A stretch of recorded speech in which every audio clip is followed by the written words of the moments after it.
When the unexpected struck back in March, we did not quite know what to think. Maybe just an extended spring break is what most thought, and that everything would be back to normal soon. We took everything day by day. Well, as the weather got warmer, those days turned into weeks, and eventually those weeks turned into months, and all of a sudden the time for spring sports had come and gone, and another class of seniors had participated in their commencement and were sent off to the next chapter of their lives. We went remote and shared stories on Zoom while comparing favorite snacks. We reminisced by watching classics while in quarantine, as some student athletes took a pause just for one season, and others saw their career come to a close without a culmination. Mask became the norm.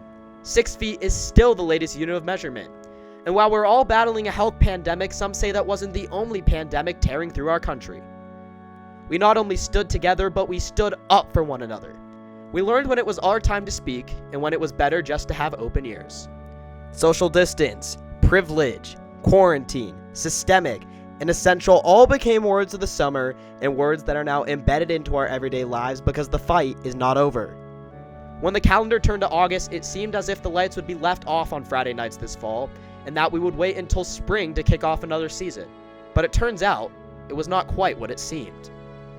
After weeks of talk, with variances being the most popular word, the A's and Nays were tallied, and 218 schools decided it was time to lace up the cleats and get ready to return to the gridiron. The numbers were crunched and the capacities were approved, with a significantly smaller number of individuals being allowed into stadiums across the state. But how exactly did we get here?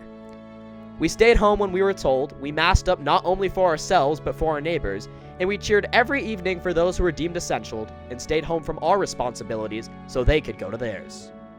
Tonight, the game we all love returns. It might not be as loud. There may not be CCODs roaring out from a section of students who are asking for buses to be started and for those younger students to go home, but there will still be 120 yards of turf, 2 teams now with just 50 players aside, 1 ball, and a community ready to come together both in person and online. So after we spent months and months asking questions, one of them can be answered here tonight. When will football be back? Right now.